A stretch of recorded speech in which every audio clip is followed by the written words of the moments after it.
नमस्कार दोस्तों, मैं महिपाल सिंह लामरोर, सहायक आचार्य राजकीय विधि महाविद्यालय भीलवाड़ा आपका आज के इसी व्याख्यान में हार्दिक स्वागत और अभिनंदन करता हूं। जैसा कि आपको विदित है कि हमारी जो आज की चर्चा है संपत्ति अंतरण अधिनियम 1882 के बारे में होगी और इस अधिनियम की धारा 7 के बारे में हम आपसे आज चर्चा करेंगे।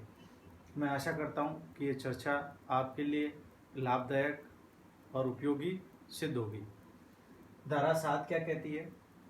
संपत्ति का अंतरण कौन कर सकता है? Section 7 of transfer of property act 1882, who may transfer the property, who may transfer the property. पिछली धाराओं में हमने जाना था कि संपत्ति क्या है और संपत्ति का अंतरण क्या है, धारा 5 हमने पढ़ी थी।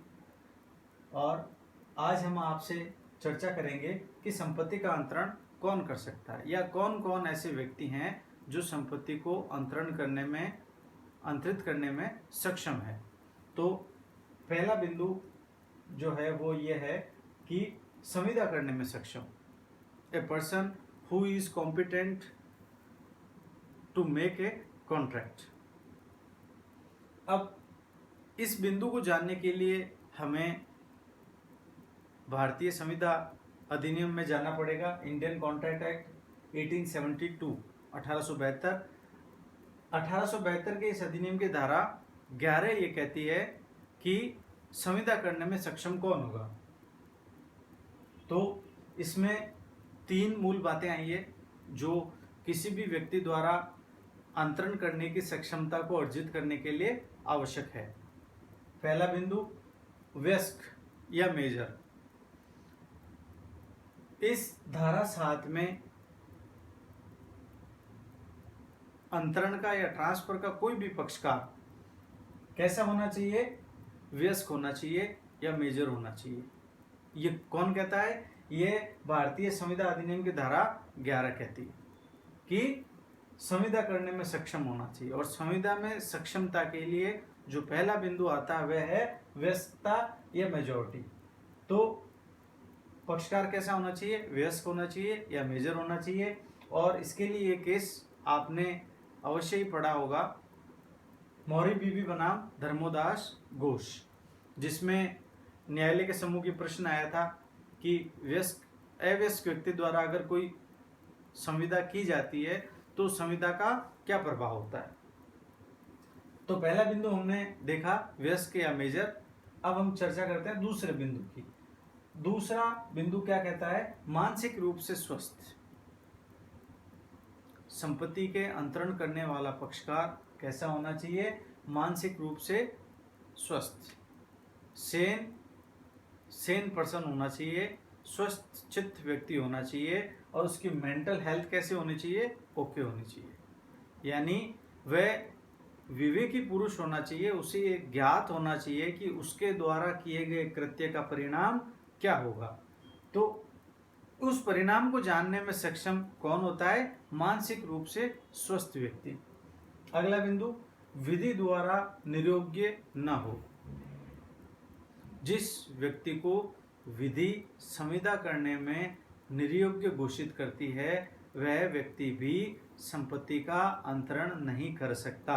क्यों? क्योंकि संपत्ति का अंतरण और कुछ नहीं है, सिर्फ एक संविदा है। जो संविदा विधि में घटनाएं घटित होती है वही संपत्ति के अंतरण के दौरान भी घटित होती है। आइए अगला बिंदु देखते हैं। अगला बिंदु है अंतरित संपत्ति अंतरणकर्ता के प्राधिकार में हो। अंतरित संपत्ति अंतरणकर्ता के प्राधिकार में हो, यानी कोई भी अंतरणकर्ता ऐसी संपत्ति का ही अंतरण कर सकेगा जो उसके प्राधिकार में हो या उसकी अथॉरिटी में हो। अब कोई व्यक्ति अपनी संपत्ति को कैसे प्राधिकार में रख सकता है?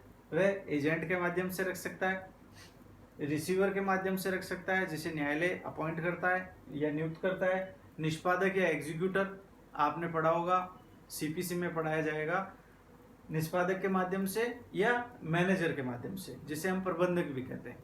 तो ये वो व्यक्ति हैं जिनके द्वारा एक व्यक्ति किसी भी संपत्ति पर अप्रत्यक्ष रूप से नियंत्रण रख सकता है, यानी उस संपत्ति पर इन व्यक्तियों के बावजूद भी उस मूल व्यक्ति का प्राधिकार माना जाएगा। अब आगे चर्चा करते हैं। अगला बिंदु आता है संपत्ति का अंतरण। अंतरणकर्ता उन्हीं परिस्थितियों में उसी सीमा तक तथा उसी रीति से जो विधि द्वारा अनुज्ञात हो कर सकता है। यहाँ 4 बिंदु आए एक ही बिंदु संख्या 3 में। क्या कह रहा है? संपत्ति का अंतरण करता उन्हीं परिस्थितियों में, इन दैट पर्टिकुलर सिचुएशंस, यानी जो परिस्थितियां वर्तमान में मौजूद है उन्हीं परिस्थितियों में संपत्ति का अंतरण किया जा सकता है। परिस्थितियों में बदलाव अंतरण के बाद भी नहीं होगा। उसी सीमा तक, यानी किस सीमा तक अंतरण किया जा सकता है? जिस सीमा तक अंतरणकर्ता को अधिकार है संपत्ति के अंतरण करने का, उस सीमा से अधिक बिल्कुल नहीं, तथा उसी रीति से जो विधि द्वारा अनुज्ञात हो। विधि जिन माध्यमों को स्वीकार करती है या जिन माध्यमों के द्वारा अंतरण करने की आज्ञा देती है, केवल उन्हीं माध्यमों या उन्हीं रीतियों द्वारा संपत्ति का अंतरण किया जा सकेगा, उसके अलावा नहीं। अब आगे देखते हैं। उदाहरण आया संयुक्त हिंदू परिवार का कर्ता। संयुक्त हिंदू परिवार का कर्ता संयुक्त संपत्ति का अंतरण, संयुक्त संपत्ति का अंतरण बिना सहमति के नहीं कर सकता। ये उदाहरण है उन्हीं परिस्थितियों में उसी सीमा तक तथा उसी रीति से जो विधि द्वारा अनुज्ञात हो। यहाँ उदाहरण लिया हमने संयुक्त हिंदू परिवार का कर्ता, कर्ता ऑफ HUF। क्या कह रहा है? संयुक्त संपत्ति का अंतरण, जो जॉइंट प्रॉपर्टी है उसका अंतरण बिना सबकी सहमति के नहीं कर सकता। लेकिन अपवाद आया। अपवाद क्या आया? तत्काल जरूरत होने पर कर सकता है।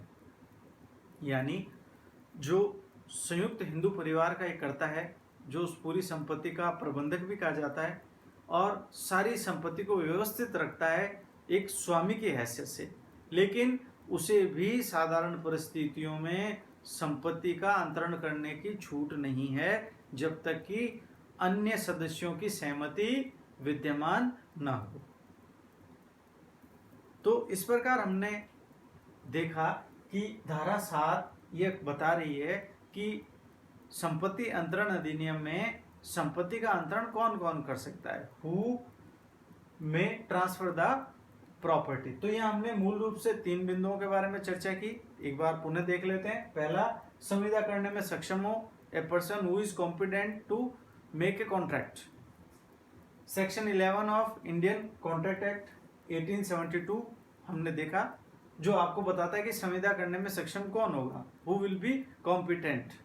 दूसरा बिंदु था अंतरिक्ष संपत्ति अंतरणकर्ता के प्राधिकार में हो, अथॉरिटी होनी चाहिए उस व्यक्ति के पास में संपत्ति को अंतरित करने की। अथॉरिटी इनडायरेक्टली भी हो सकती है, एजेंट, रिसीवर, एग्जीक्यूटर और मैनेजर। ये 4 व्यक्ति हैं, इनके माध्यम से अप्रत्यक्ष प्राधिकार भी माना जाएगा। अगला बिंदु था संपत्ति का अंतरणकर्ता उन्हीं परिस्थितियों में उसी सीमा तक तथा उसी रीति से जो विधि द्वारा अनुज्ञात हो कर सकता है। उदाहरण लिया हमने संयुक्त हिंदू परिवार का कर्ता कि वह भी बिल्कुल स्वच्छंद नहीं है किसी भी संयुक्त संपत्ति का अंतरण करने में। तो इस प्रकार आज हमने आपके साथ चर्चा की धारा 7 के बारे में, और मैं आशा करता हूं कि ये चर्चा आपके लिए उपयोगी सिद्ध होगी। और आने वाले ई व्याख्यान में हम आगामी धाराओं या सेक्शन के बारे में आपसे चर्चा करेंगे। तब तक के लिए धन्यवाद।